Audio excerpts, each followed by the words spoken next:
Hey, magandang gabi po mga kabasinaya. Ito po yung project ko na all-in renovation. So ito po, binidyo po natin ng gabi para makita yung kanyang mga ilaw. So yan po yung mga ilaw niya. Meron din po sa taas. Okay, pasukin po natin.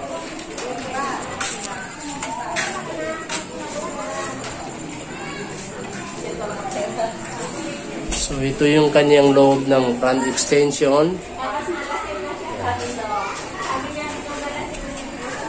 Yan po yung kanyang front extension. May kesame na, meron na pong mga pin light. May ilaw din sa gitna po, yung ilaw niya sa gitna. So naka-tiles na rin po. And then ayan po yung kanyang grills. Ayan po. Combination white and black. So ito po yung kanya namang pinto sa main door. Yan po. So pasukin natin. Ito po yung kanyang tiles. Yan po yung kanyang tiles. Same lang po hanggang laundry area. So yan po mga kapasinaya. Ito po yung kanyang tiles. And then ito po yung kanyang tube light. Yan po. Paikot po yan. Po yung kanyang tube light. Paikot.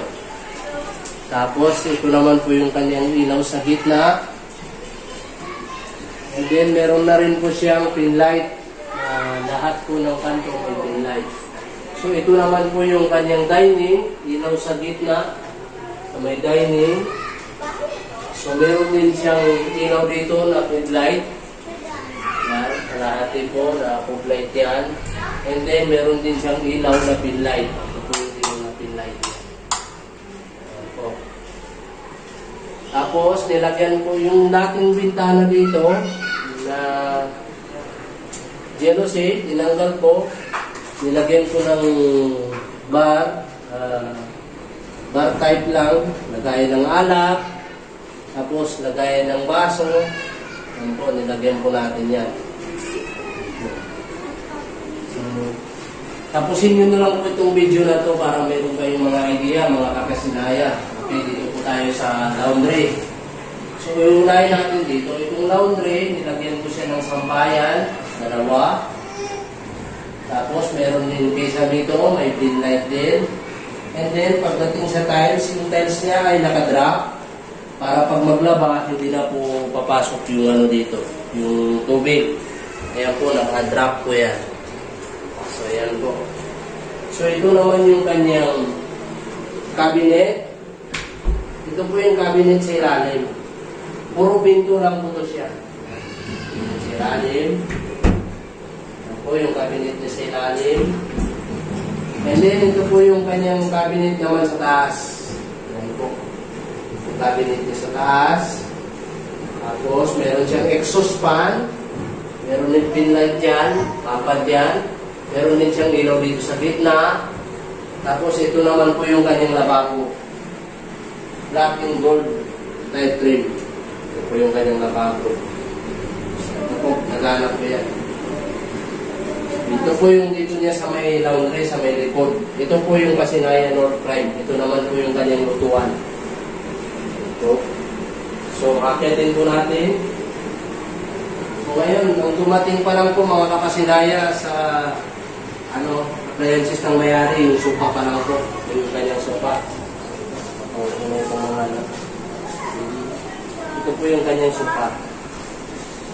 So, ito naman po yung ginawa ko sa kanyang hagdan. Ito po. Ito po. Ilagyan ko ng cover. Tapos, yung kanyang step dito na dalawang step, sim tiles lang po niya.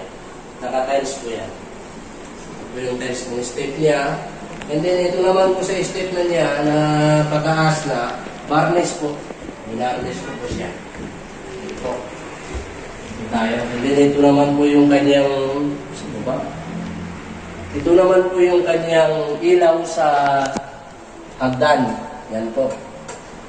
Yan po yung kanyang ilaw sa hagdan. And then, dito po tayo sa may room. May muna natin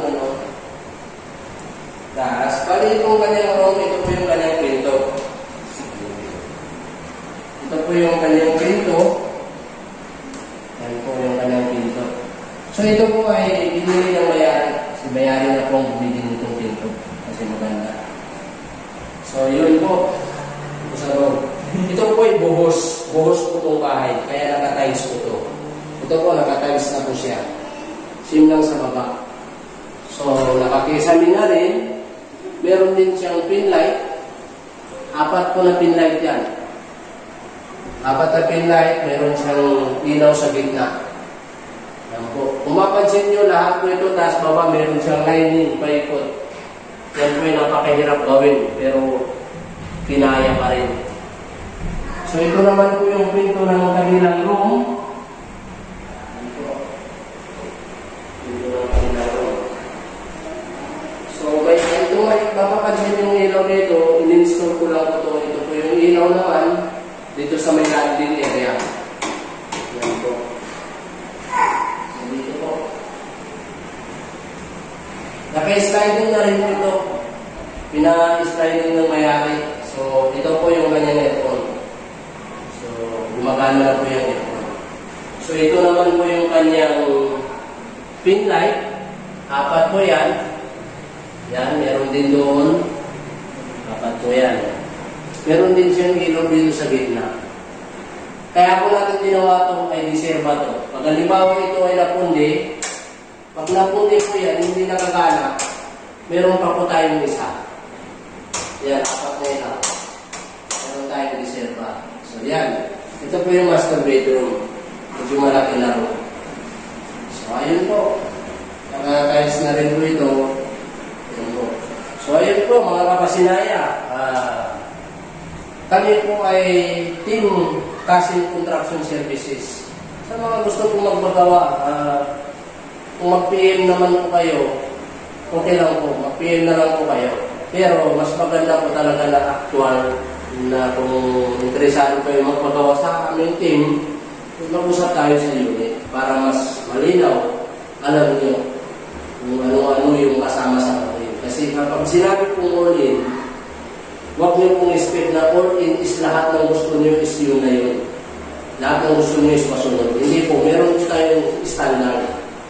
Malalaman niyo po yan sa unit. Ituturo ko sa inyo, sasabihin ko sa inyo kung ano yung kasama sa all-in.